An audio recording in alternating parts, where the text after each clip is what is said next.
Em nome de Jesus, Senhor, nós te louvamos, nós te engrandecemos, nós te bendizemos. Eu sou muito bonitinho, eu abri um texto, depois não abri, e aí eu não fechei, e aí eu não peguei. Lá tua Bíblia comigo em Salmos, capítulo de número 20.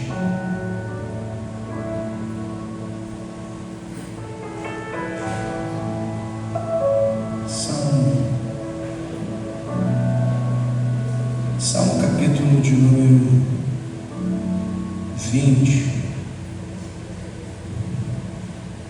Deixa eu só me organizar aqui. Os meninos que tocaram comigo, eu já os agradeci, mas agradeço de novo. Obrigado pela honra. Amém. Louvado seja Deus. Salmo capítulo de número 20.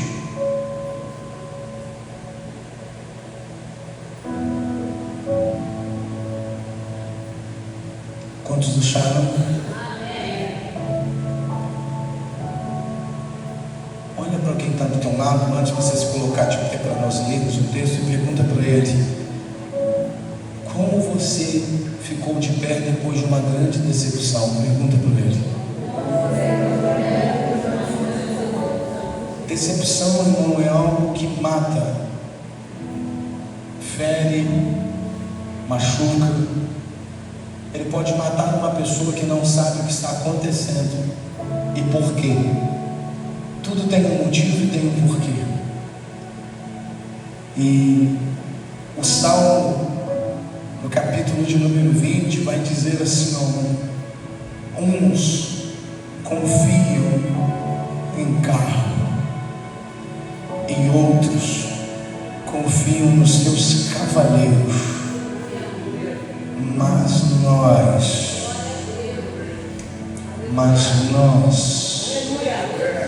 confiamos no nome do Senhor. Alguns confiam em carros e outros em cavalos, mas nós confiamos no nome do Senhor, o nosso Deus. Olha para mim, eles vacilam e caem, nós, porém, cuja confiança está estabelecida nele, levantamos e ficamos de pé. Senhor, o Senhor concede vitória ao rei e responde-nos no dia em que nós clamamos. Para você entender, é muito difícil lidar com decepções, irmão. A decepção é algo que o tempo todo nos rodeia, nos toma. Pessoas em quem nós confiamos, pessoas em quem você confia e você conta coisas. Essas mesmas pessoas em quem você confiou contando segredos são as mesmas que vão contar para outro o segredo que para elas você contou. Existem pessoas, e eu vim pregar isso aqui porque o Espírito Santo de Deus me encheu nesses dias acerca dessa mensagem, que elas não estão preocupadas se você está chorando. Existem pessoas que você pode agora cair nu na frente delas, machucado e ferido, elas não estão nem aí. Isso está na Bíblia Sagrada. Jesus conta a parábola em que um homem foi viajar para granjear um negócio e foi assaltado no meio do caminho. E a Bíblia diz, Jesus fala isso, que esse homem foi atacado, machucado, ferido, maltratado e ficou caído lá ensanguentado, quase à morte. Quem vem?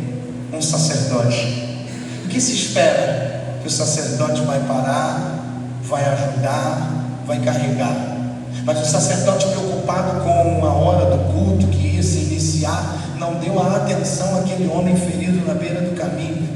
E ele se esqueceu do que era mais explícito dentro das escrituras sagradas: o que? Ajudar o próximo. Então ele passou. Logo em seguida vem o levita. Levita fala tanto daquele que administra, como também daquele que nos dias de hoje canta, louva. E o levita, observando aquele homem caído, passou distante, porque não queria ter tempo e não queria ajudar aquela pessoa. Mas a Bíblia vai dizer que logo em seguida vem um homem que não é quisto pela sociedade. A Bíblia vai dizer que vem um homem que a sociedade não aprovava, e esse homem era um fariseu. O que se espera? Que se o sacerdote passou e o levita passou, o samaritano vai passar também. Mas a Bíblia diz que o samaritano vai parar, vai pegar aquele homem, vai cuidar das suas feridas, vai aplicar remédio, vai colocá-lo sobre o seu próprio cavalo e vai andando o restante do caminho, vai chegar numa hospedaria, vai pagar a hospedaria e vai pagar também os cuidados com aquele homem, sendo ele samaritano. Vejam bem, irmãos, nós estamos enfrentando períodos e momentos dentro da igreja que você não pode confiar em ninguém. Você se bloqueia tanto e você não confia mais a nada, a ninguém, porque você não sabe para quem você está contando. Se é com um repórter da CBN ou um repórter da Globo, que é alguém que vai descobrir o que aconteceu com você e vai contar para alguém. Nós também estamos vivendo a era da interpretação errônea. Você está aqui, eu estou aqui neste culto, é por isso que os nossos cultos são gravados, porque existem pessoas mentirosas, fofoqueiras, que dizem após culto, ligando para A e para B, mandando mensagem, dizendo: ó, o pastor quase falou o teu nome hoje, ele falou isso, e a mensagem era para você. Hipócrita, mentiroso, eu espero que arda no reino do inferno. Por quê, pastor? Porque a pessoa não está presente, é um monte de testemunho, uma câmera, mas ainda assim ele alicia pessoas que não estão aqui, dizendo: eu vou fazer.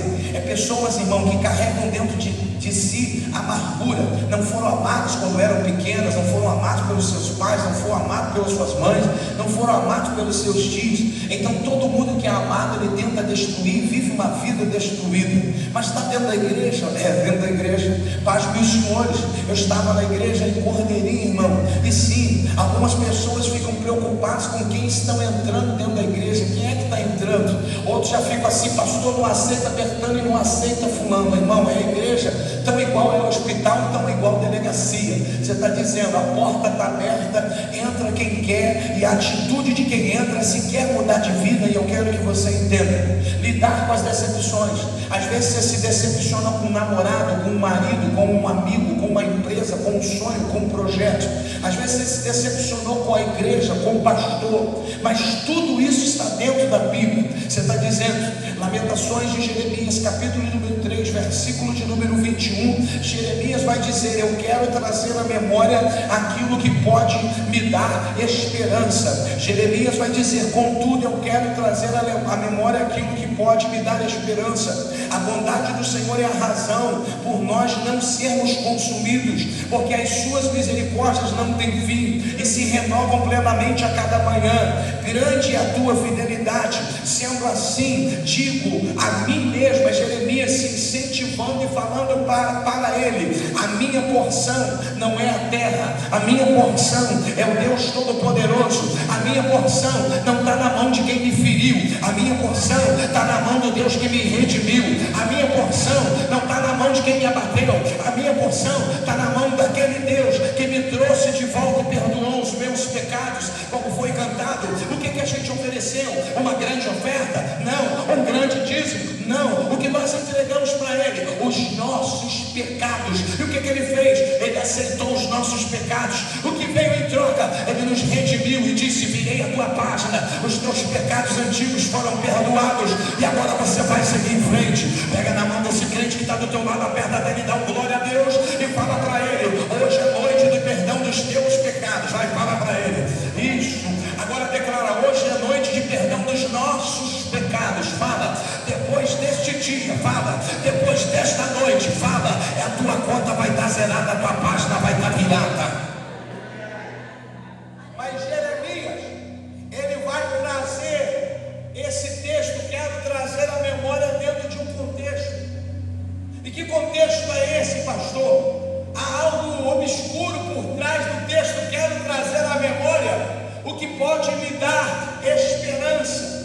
Você está dizendo, ele vai dizer no versículo 1 do mesmo capítulo: eu sou um homem que testemunhou a aflição trazida pela vara da correção de Deus. Ele não culpa o pastor, ele não culpa a igreja, ele não culpa os obreiros, ele não culpa os presbíteros, ele não culpa a liderança, ele não culpa acontecendo na minha vida agora foi uma porção que Deus liberou. É Ele dizendo: ninguém vai levar honra naquilo que Deus está fazendo, nem o diabo vai levar honra naquilo que Deus está fazendo. Se eu estou vivendo um mau período, a culpa não é de ninguém, a culpa é de Deus, porque eu estou debaixo da palavra dele. Então ele vai dizer: eu sou o homem que testemunhou a aflição trazida pela vara da correção de Deus. O Eterno me guiou e me fez passar pelas trevas e não pela luz. Você imagina um Deus que vai desviar o caminho e que você está achando que vai para um lugar bom, para um lugar maravilhoso, e ele vai te levar para um lugar tenebroso, escuro. É ele dizendo: ele não me levou para aquilo que eu esperava, ele me levou para algo que ele já tinha preparado, e para lá eu fui. Versículo 3: ele pessoalmente me atacou. Ei, quem foi que atacou? Não foi o diabo, não foi os demônios, não foi o vizinho, não foi o meu patrão, não foi ninguém na minha empresa, não foi os meus parentes. Quem me atacou? Ele está dizendo: o próprio Deus me atacou. Sim, e de uma hora para outra eu não estava esperando. É o texto, Lamentações 3:3. Outra, ele me esbofeteou-me por vezes durante todo o dia. Você está dizendo, pastor, versículo 4: fez envelhecer o meu corpo e a minha pele se esmagou, e também os meus ossos. Ele dizendo: olha, o meu semblante é como se eu tivesse 20 anos mais velho. E tem gente aqui nessa noite que está assim, olha no espelho e diz: eu estou chorando tanto, essa prova está doendo tanto, essa luta está fazendo tanto, que o meu rosto, a minha pele está envelhecendo. Ele também tinha o mesmo contexto. Parece que eu estou mais velho, parece que mudou a minha idade. Na identidade é uma, mas quem olha para o meu rosto está vendo outra. Aí ele vai dizer no versículo 5: ele sitiou-me, envolvendo-me em grande amargura e lamento. Versículo 6: me fez habitar na escuridão, como os que muito desfalecem e morrem. Versículo 7: cercou-me de muros e eu não consigo escapar. Atacou-me, atou-me com pesadas correntes. Versículo 8: mesmo quando eu chamo e grito por socorro, ele rejeita a minha oração. Sabe o que está dizendo? Eu dobrava o joelho pela manhã, orava, e vinha a calúnia na parte da tarde. Eu dobrava o joelho na parte da tarde e orava, aí vinha a perseguição da parte da noite. Quando eu ia tentar dormir pela madrugada, vinha as mentiras, as fofocas e os ventos fortes. É Jeremias dizendo, olha isso, versículo de número 9: fechou os meus caminhos com rochas lavradas e fez tortuosas as minhas veredas. Ele foi como um urso à espreita e um leão como emboscada contra a minha pessoa. Desviou os meus caminhos e me despedaçou. Ele vai tão profundo que ele vai dizer: Deus desviou os meus caminhos e me despedaçou, e não só isso, me abandonou. Eu estou falando de um profeta que está contando a sua experiência vivida com Deus. Eu estou falando do profeta Jeremias, que está dizendo: ei, ele me chamou e em vez de me dar altar, fama, like, nome, ele fez todas essas coisas contra mim. E nós estamos vivendo o período da igreja mimada, a igreja que não pode ouvir nada, a igreja que não pode ter um puxão de orelha. Por quê? Porque ela é enganada na internet. Daí um monte de igrejas sendo fechadas e pastores charlatões sendo presos, porque aquilo que tu acredita ser verdadeiro é mentiroso. Sabe o que tu esqueceu? Esqueceu de ler Daniel, a partir do capítulo número 5. O que você esqueceu? De ler Apocalipse. O falso profeta é aquele, irmão, que pega a visão. Tudo que ele faz, ele opera em nome do inferno e é falso. Ele cura, ele liberta, ele abre porta, ele entrega carro, ele abre empresa, mas é tudo falso. Pega a visão. Aí você sai por aí. Eu descobri uma coisa hoje que eu não sabia, e eu não vou nem falar o nome, porque eu acho que fez isso cair a live lá de Cordeirinho, porque eu citei o nome. Você está dizendo, pastor, porque agora está assim. Mas existe um programa, irmão, que dá a tua identidade toda para qualquer um que acessar, só sabendo o teu nome todo. Então fica fácil revelar, porque antes que tu entre aqui, a câmera já pega você no estacionamento. Aí eu desço do altar, conto toda a tua história, inclusive onde tu teve ontem, tu começa a chorar, porque tu começa a se impactar com aquilo que falaram do teu passado e aquilo que estão ativando no teu presente. Mas deixa eu dizer uma coisa para você: existe um Deus todo-poderoso que é verdadeiro, que você tem que buscar esse Deus. Esse Deus não é difícil de ser encontrado, irmão. Não é não. Você está dizendo, o próprio Jeremias vai escrever no capítulo 33: clama a mim e responder-te-ei, anunciar-te-ei grandes coisas, grandes e firmes que tu não sabes. Você está dizendo, se você clamar vai ter resposta, se você orar vai ter resposta, se você chamar a presença ele vem, se você começar a falar com ele responde. Pastor, mas o senhor está falando para mim que o profeta teve as portas fechadas, os caminhos lavrados, e Deus abandonou ele e rejeitou sua oração. Esse é um período que todo escolhido tem que passar na vida.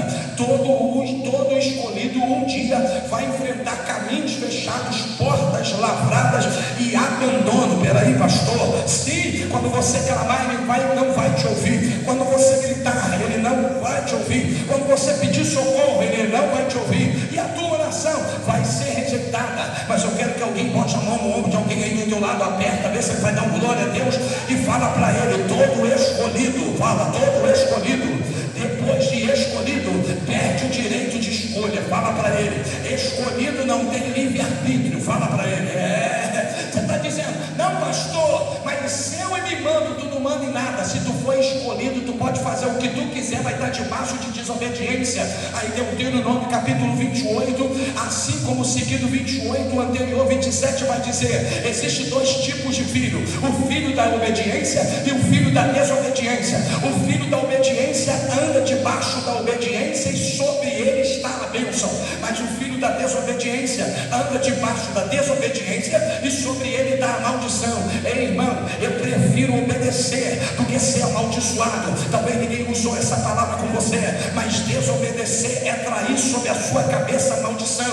Sabe o que é pior? Quando você desobedece sendo adulto, a maldição vem sobre você. Mas quando você desobedece a Deus sendo pai, a maldição vem sobre você e vem sobre o seu filho. Quando você desobedece a Deus sendo pai e avô, a maldição vem sobre você, sobre o teu filho e sobre o teu neto. Quando a maldição vem sobre você, ela toma toda a tua casa. Tem gente aqui nesta noite que estava debaixo de uma influência de maldição, porque não entendia, mas agora que vai entender, Deus vai quebrar, Deus vai cortar, Deus vai tirar. É porque está na Bíblia, irmão. O problema é que eu não quero o que está na Bíblia, eu quero aquilo que eu quero, e aí eu vivo a vida que quero e não consigo alcançar aquilo que eu mesmo. Escolhido não tem escolha. Está onde? Atos Apóstolos capítulo 9. Disse Jesus para Paulo: a pior coisa que você pode fazer é resistir. É o que eu tenho que fazer na sua vida. Você vai bater de frente com o sistema? O sistema é bruto. Lembra de Saul? No primeiro ano, o que eu disse? O que você repetiu? No primeiro ano de Saul ele perdeu o reinado. Ele vai reinar 39 anos a mais. Ele reinou 40.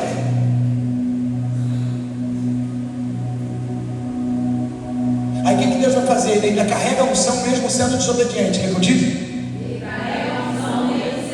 Então no segundo ano, na segunda desobediência, o que Deus faz? Retira dele a unção. Então quando ele está reinando no segundo ano, Deus fala para Samuel: até quando? Você vai interceder por alguém que eu não... Sabe o que é interessante? Ele vai reinar 40. Quando ele começa a reinar, Davi não era nascido.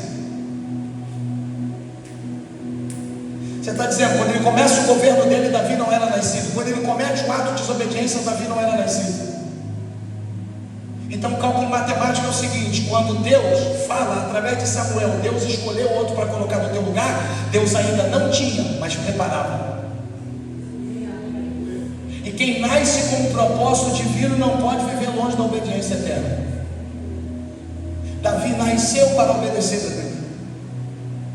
E aos 15 anos de idade, passados 3 anos após ele ter sido apresentado na escola rabínica, porque o pai não apresentou, e fica fácil saber porque o pai não apresentou, porque ele tem 1,5 metros de altura, ele tinha cabelo avermelhado, sarnento. Então ele não foi apresentado. E o que faz? Coloca-se Davi para tomar conta dos animais, porque ele é o menor. E o menor da casa sempre se estrepa, sim ou não? Só quem já foi aí? O menor sempre faz mais do que todo mundo. O menor sempre se lasca. E é Davi. Mas Deus tinha um propósito. Você está dizendo, Jeremias está falando, olha, ele não ouviu o meu grito, rejeitou a minha oração. Aí no versículo 9 ele diz, fechou os meus caminhos com rochas lavadas. Versículo 10, ele foi como um urso à espreita e como um leão emboscado. Versículo 11, desviou os meus caminhos. Versículo 12, armou o seu arco e me fez alvo de sua flecha. Imagina se acordar pela manhã e falar bom dia a Deus e tomar uma flechada nas costas. A resposta de Deus é bom dia. Bom dia, Yahvé. Aí tu vira as costas. Bom dia. É o texto. Ele me fez alvo das suas flechas. Uau. Versículo 13, feriu meu coração com flechas de sua aljava. Olha a flecha.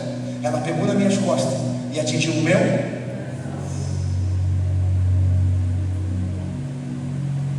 Pega a visão. Versículo 14, tornei-me objeto de zombaria. Ah, pastor, tu na igreja não aceita ser zombado, não. Eu sou crente, não aceito ser zombado não. Todo trabalho, não aceito ser zombado não. Na minha casa, não aceito ser zombado não. Bem-aventurado sois vós, disse Jesus, quando sofreis perseguição, calúnia, mentira, por causa do amor do meu nome. Então você está no lugar errado. Se você não gosta de perseguição, está na hora de você mudar de religião ou de igreja. Vai para a igreja que prega que não tem perseguição, que a gente vai ter perseguição e vai viver uma vida de mentira. Tornou-me zombaria em todo o meu próprio povo. Nas suas canções eles se escarneciam da minha pessoa o tempo todo. Fez-me comer ervas amargas e fartou-me de fel. Olha isso, irmão. Tem gente aqui que reclama que come frango. Olha aí, comendo erva amarga e fel. Versículo 16, arrebentou os meus dentes, enchendo a minha boca de areia, e pisoteou-me com cinza, tirou-me a paz, esqueci-me do que significa prosperidade. É o texto, versículo 17, eu esqueci o que significa prosperidade. Pastor, eu vivo duro, e vai continuar. Pastor, a porta anunciar, vai continuar fechada. Por quê, pastor? Porque você precisa entender quem você é, quem te escolheu, para que ele te chamou. Tem gente que está vivendo uma vida de mentira, irmão, e está tentando torná-la verdadeira. E isso não vai acontecer enquanto você não entender qual é o propósito do teu nascimento.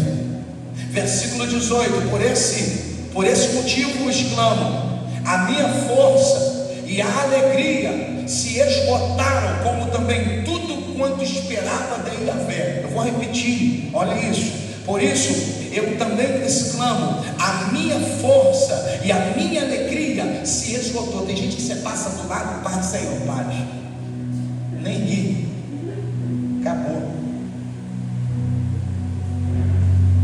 A alegria foi embora, a paz foi embora, tudo quanto eu esperava em Deus, ele está dizendo, foi embora.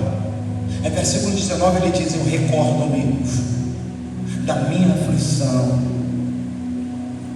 do meu delírio, do meu profundo sofrimento e do meu enorme pesar.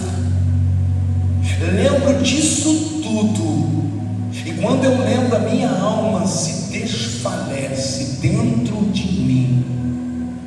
Aí ele vai dizer no versículo 21, contudo, você pode estar passando o pior momento da tua vida, mas se você está vivo, o propósito ainda está de pé.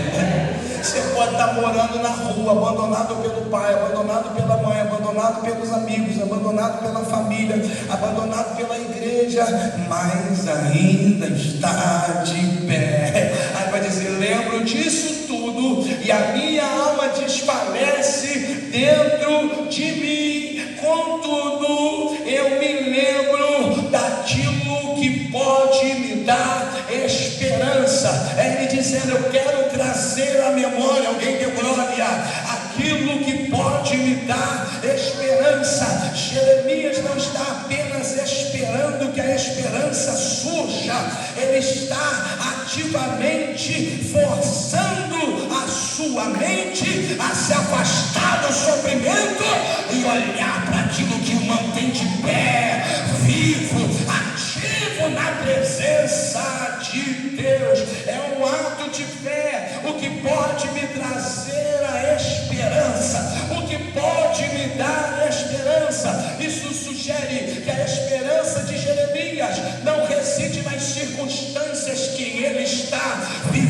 ao extremo. Ei, a esperança dele está em Deus. Eu não sei quem você tem depositado a tua esperança, irmão. Deus está me tratando muito. Eu não deposito mais esperança em homens.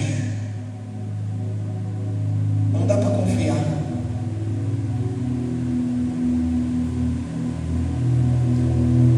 É muito fácil dizer estamos juntos. Nem vou dizer. Mas no pior momento as pessoas te deixam sem causa. Eu diria que as pessoas deveriam pelo menos me conhecer, para saber o quanto eu oro e o quanto eu choro, para na hora que me abandonar entender o que ele está fazendo. Eu vim nessa noite falar com você, irmão, que se sentiu abandonado, deixado. Eu quero que você diga pelo menos para 4 pessoas: Deus está falando com você agora. É muito difícil, irmão, você ser abandonado por pessoas que você ama. Você imagina alguém que casou, fez plano de casar, está morando com a pessoa e de repente na primeira briga, irmão, você pode voltar para a casa dos seus pais. Quão terrível é o cônjuge ouvir da boca de alguém que confia ou confiou, dizendo: volta para casa do papai, volta para casa da mamãe, desse jeito não quero continuar casado. Esses são os moleques com quem as mulheres se casaram. Eu digo moleque porque sou pastor e não tenho medo. Porque só um moleque pega uma filha de alguém, leva para morar consigo, e no pior momento da vida ele diz: volta para casa. Isso é moleque. Porque o homem de verdade diz: eu vou assumir papel de marido, vou enfrentar a tempestade, vou trazer a calmaria, e se eu não conseguir, vou buscar em oração para que Deus resolva. Mas para a casa da tua mãe tu não volta, para a casa do teu pai você não volta. O que está faltando? Homens. Mas ao mesmo tempo que eu pego pesado com os homens, eu digo que está faltando mulheres, como as antigas. Lembra? Marido chegava em casa e o café da tarde estava pronto. Ele tomava café e ele dizia: eu vou tomar banho. Ela dizia: quando você vai, eu tomo banho, eu acabo de preparar a janta. Hoje em dia, os maridos chegam em casa, nem café tem. E janta, irmão, janta é tão raso que é só para olhar para os maridos. Ou eles estão muito gordos de tanto comer fast food, ou então estão muito magros porque não comem. É por isso que a tua sogra não gosta de você. Eu queria que fechasse o botão laranja do microfone preto para mim, fechar ele. Você está dizendo: é por isso que a sogra não gosta, porque ela conhece como era o filho. Hoje está vendo o filho na capa do Batman, não é isso que fala? Capa do Batman, porque só come macarrão, só come frango. Feijão nunca leva carne, irmão, nunca leva carne. E quando leva é porque caiu por acidente. Porque ela não sabe fazer uma carne com linguiça, não sabe fazer uma carne com, como é que é o nome do negócio? Com carne seca, com pé de porco, não sabe. Aí na era do YouTube, ela diz que não sabe cozinhar, com o YouTube ensinando praticamente você a fazer o que você quiser. Mas ela diz: não sei cozinhar, não quero aprender, e vai ser assim. Aí, irmão, o casamento começa a dar ruim. A casa tem um toleiro de roupa encostado, porque ela diz: eu não sei lavar roupa. E tem uma bicha lá no canto que é só programar que ela bate roupa sozinha. Ela só não pendura porque não colocaram um braço nela ainda. Mas se pelo menos você entender que é só botar ali. Você está dizendo, irmão, muitos casamentos têm briga porque as mulheres não foram forjadas por mulheres sábias que ensinariam a elas a cozinhar, fritar um ovo, a passar uma roupa, lavar uma roupa, fazer comida. E os homens se casou com homens que não são homens, que foram ensinados por homens sábios, que ensinou o camarada a trocar uma resistência de chuveiro. Aqui nessa igreja, nessa aqui, temos homens que se vangloriam. A resistência lá de casa já está arrebentada há um mês. Toma vergonha na tua cara, rapaz. Desliga o que ele te juntou. Vai lá, pega aquela resistência. Ah, mas eu não sei comprar. Já que tu não sabe, pelo menos usa IA a teu favor, tira foto, joga lá no sistema, ela vai falar que resistência é. Você está dizendo, é uns homens, irmão, que quando ele vê uma cobra verde, ele pula em cima do telhado com medo, larga a mulher para trás e não sabe que aquela cobra é limpa campo. É assim, é uns homens que quando vê uma barata aparecendo na sala, ele é o primeiro a pular em cima da mesa. Quando todo mundo percebe, ele percebe que todo mundo viu, ele fala, é nojo, não é menos. Mas um homem que corre de um bicho desse tamanho, que ele tem o poder de pisar em cima. Você está dizendo, a nossa escola, ela faltou conosco. E talvez você esteja casado com alguém agora que não tem expectativa de vida, de crescimento, de prosperidade. Mas eu vim aqui dizer para você uma coisa: vai para a oração, porque Deus pode mudar o coração do teu esposo. Vai para a oração, Deus pode mudar o coração da tua esposa. Vai para a oração, Deus pode mudar o coração da tua casa. Mas para de falar mal por aí, para de tentar terminar o casamento em toda discussão.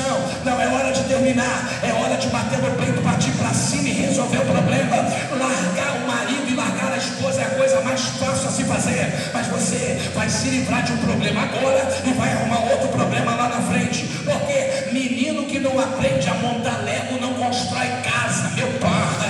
Menino que não aprende a montar Lego não troca roda de carro, né? Ele fura no meio da rua. Eu estou ligando aqui para assistência técnica, que ela vai mandar um reboque aqui. Aí o carro acabou a bateria. Eu estou ligando aqui para a seguradora, ela vai mandar um reboque. Para quê? Para dar uma chupeta. Aí você não vai dar tranco, não? Tranco? O que é isso? Eu nunca empurrei carro na vida. É menino que nasceu em berço de ouro, que nada. Eu não estou vendo nenhuma Hilux lá fora, não estou vendo nenhuma moto de 180 mil. É que alguém esqueceu de te ensinar, mas você vai aprender nesse culto. Você está dizendo, pastor, quando as aflições vêm, quando as tentações vêm, o vento forte vem, você tem que clamar ao Deus Todo-Poderoso que fez promessa, ao Deus da esperança, porque Ele é a fonte, a razão da nossa vida.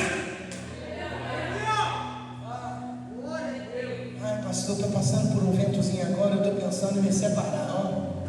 Sabe o que eu fico mais zangado? É quando eu encontro um casal, irmão, que não tem filho, só tem a casa e um cachorro, e brigam. Como é que pode, mano? Tá gravando, né?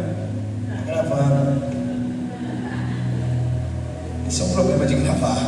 Casal recém-casado, filho, é noite e dia, dia e noite. Não tem tempo para brigar. Não, mas nós estamos arrumando, então tem alguma coisa errada. Não tem, irmão. Não tem negócio. Ficar brigando o tempo todo. Aí perde o foco. Jeremias está dizendo: as misericórdias do Senhor são a causa de nós não sermos consumidos, porque as suas misericórdias não têm fim e renovam-se a cada manhã. Crede a tua fidelidade. Irmão, deixa eu te falar uma coisa que acontece todo dia quando amanhece. Todo dia? Amém. Todo dia? Amém. Deus te acrescenta 24 horas para você viver. Ah, você deu um aleluia, que bom. Será que amanhã você vai lembrar de orar e agradecer? Que enquanto você está acordando, um monte de gente está sendo sepultado, sendo velado. Ele dizendo: todas as manhãs Deus renova. Pastor, eu estou vivendo um problema enorme, grande, potentoso, poderoso, mas você está acordando. E se você está acordando é porque Deus permitiu. E se Ele permitiu, vai diante dele: Senhor, me ajuda a vencer esta guerra, me ajuda a vencer esta luta, me ajuda a superar essas circunstâncias e não a desistir, irmão. É por isso que você nunca deve ouvir palavras dos outros no seu ouvido. Qual? Desiste. Você vai se aconselhar com alguém, ó, entrega, para, se separa, não compra, vende, mas nunca vai a Deus. Nem todo mundo pode falar com você, irmão. A história por trás do contexto do capítulo 3 deixa bem claro, versículo 21. O livro de Lamentações foi escrito por Jeremias, o profeta, após a destruição de Jerusalém em 586, ou seja, após a destruição. Ele escreve essa história e deixa registrado. O que foi levado? O templo, o centro da adoração. O que aconteceu? Destruíram a cidade santa, Jerusalém. E o que aconteceu? O povo foi parar cativo em Babilônia. E o que Jeremias está dizendo? Olha, eu vi, mas antes de ver eu profetizei que ia acontecer. Ei, irmão, deixa eu te dizer uma coisa. Não é me gabando não, mas eu sou homem de Deus. Quando você entra aqui dentro desse culto, a gente nem conversou, Deus usa os meus lábios para confirmar coisas que só você sabia. A gente precisa parar de deixar que mentirosos, caluniadores, fofoqueiros, intriguentos entrem no nosso meio para abafar aquilo que Deus está fazendo. Existem pessoas que entram aqui, irmão, e começam a ouvir a palavra do bom mestre em lágrimas, é Deus tocando. E o que está acontecendo, pastor? Deus quer fazer um milagre na tua vida. Deus quer te restaurar, quer te refazer, te levantar, reconstruir a tua casa. Mas você precisa entender, precisa ouvir o homem de Deus, a palavra que sai do altar, porque isso vai trazer valia para a tua vida. Só quem recebe isso, Deus vai trazer crescimento poderoso para a tua casa. Deus vai trazer prosperidade e paz para a tua família. Deus vai fazer com que você cresça para a direita, para a esquerda, para frente, para trás, para cima, para baixo, para os lados.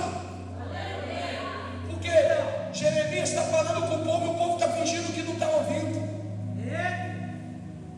Aí o que acontece? Um dia se cumpre o que Jeremias falou. Você acha que ele ficou feliz porque viu gente morrendo? Ah lá, viu, eu profetizei, olha lá o que aconteceu. Não me ouviu, olha lá, eu falei para não ir, olha lá, foi, olha lá, se deu mal. Não, ele ficou triste.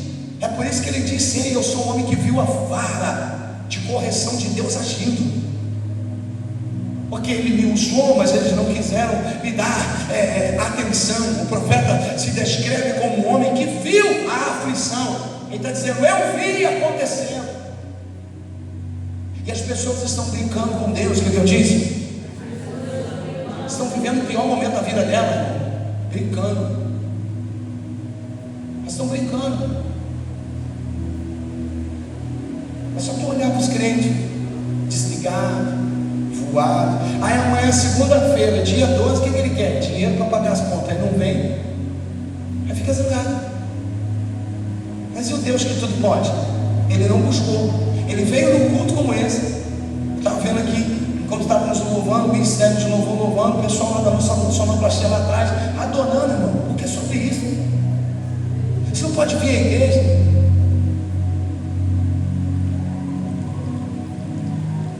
Mas o teu espírito de oração, às vezes quando dá uma checada no zap, fulano não mandou mensagem. O louvor comendo. Aí ele dá uma olhada no Insta, dentro da igreja, irmão. Quando o time está jogando, ele vai ver se o Flamengo está ganhando, se o Botafogo está ganhando, se o Vasco está ganhando. No meio de um culto, irmão, você acha que Deus é cego surdo? Ele está vendo que a tua prioridade num culto não é só Ele, está te pedindo atenção com Ele. E nós precisamos entender isso. A ênfase da esperança, quero trazer à memória o que me pode dar esperança. Deixa eu dizer uma coisa para você entender isso, com base no texto que eu pedi para você abrir. Mesmo no cenário, quando tudo parece ter desmoronado, devido a erros, consequências, sofrimentos, você pode intencionalmente voltar a sua mente para a verdade inquestionável da misericórdia de Deus, a fidelidade de Deus. Repete comigo: Deus é bom. Se coloca de pé e olha para alguém que está do teu lado e fala para ele: Deus é bom. Fala, e a misericórdia dele é o motivo pelo qual nós estamos de pé. Deus é bom e a sua natureza é santa. Alguém deu aleluia. Deus é bom para com aqueles que aprendem a esperar em silêncio. Para de ficar reclamando, murmurando, chorando. Espera em silêncio. Irmão, a maioria dos problemas que eu tenho como pastor é por causa de pessoas que não sabem esperar em silêncio. Esperei com paciência no Senhor, não é no sistema. Esperei com paciência no Senhor, não é na terra. Esperei com paciência no Senhor, não é no presidente da república, é no Senhor.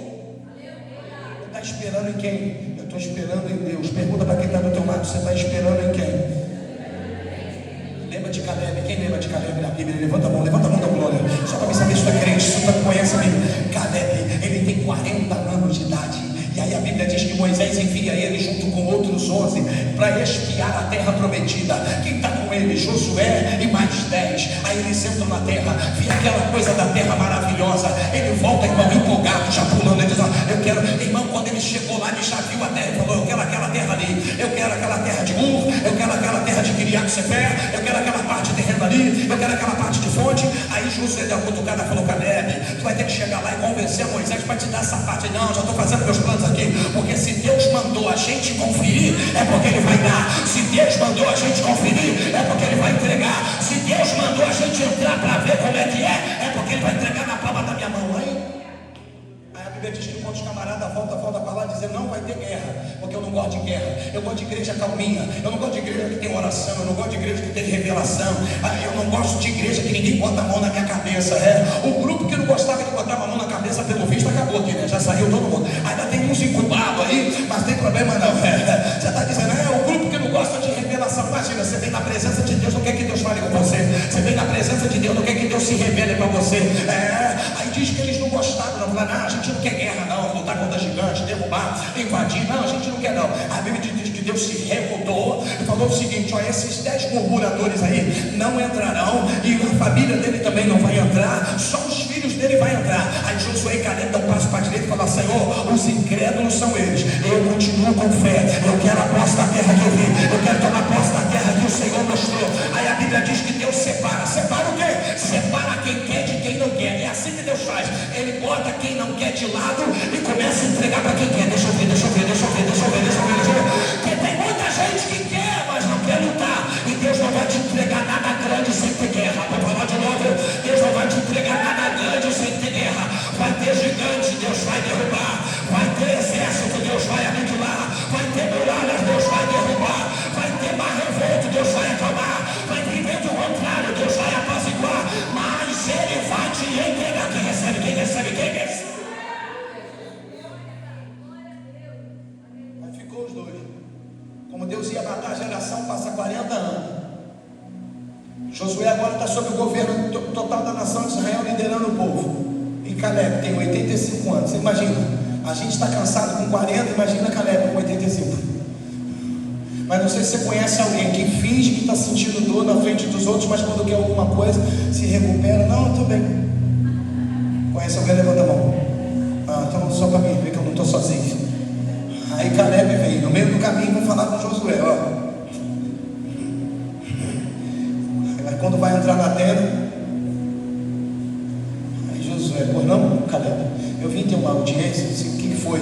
Eu vim aqui para lembrar você. Você lembra que a gente tomou posse da terra prometida? Assim, a minha parte que cabe como herança está lá. E eu queria que você liberasse um documento aí, um decreto, para que eu pudesse tomar posse. Aí Josué, olha, Caleb, tu está com 85 anos de idade, tu vai ter guerra para lutar. Aí Caleb na frente dele, eu? A mesma força que eu tinha com 40 anos, eu tenho agora. Você está dizendo, as circunstâncias, os ventos, os medos não me desanimaram, não me pararam, não me fizeram desistir, não me fizeram enterrar os sonhos, não me fizeram engavetar. Não, você está dizendo, o tempo passou, mas o plano ainda é meu. Porra, alguém deu glória. O tempo passou, mas o plano ainda está de pé. Alguém deu aleluia. O tempo passou, mas a promessa está ativa. O tempo passou, mas ainda eu quero. Os anos se passaram, mas ainda estou esperando, pastor. Eu estou aguardando.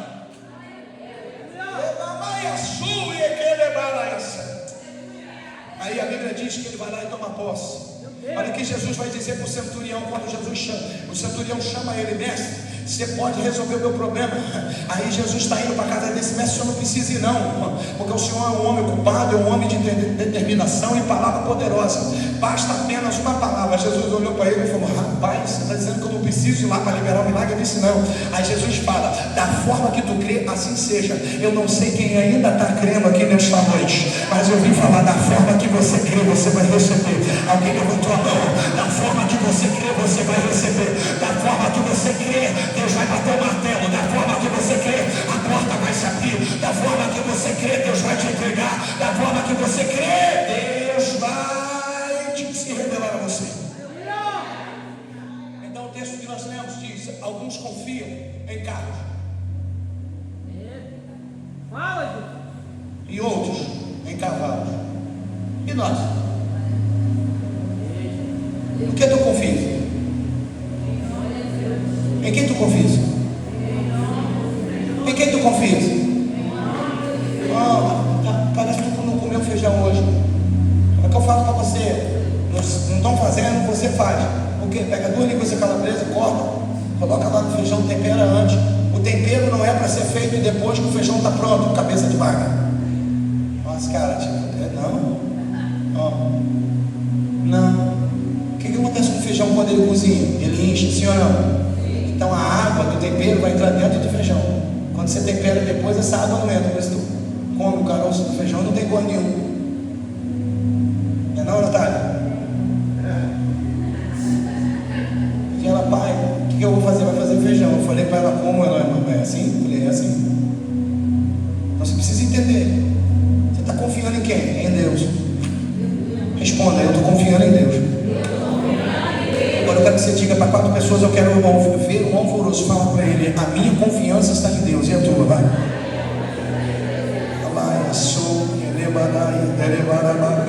A minha confiança está em Deus. E a sua? A minha confiança está em Deus. E a sua? A minha confiança está em Deus. E a tua? Então eu vou pedir até para dar um pausa nessa mensagem aí, por favor. E depois volta ao normal. Eu vou pedir ao... Deixa eu ver aqui.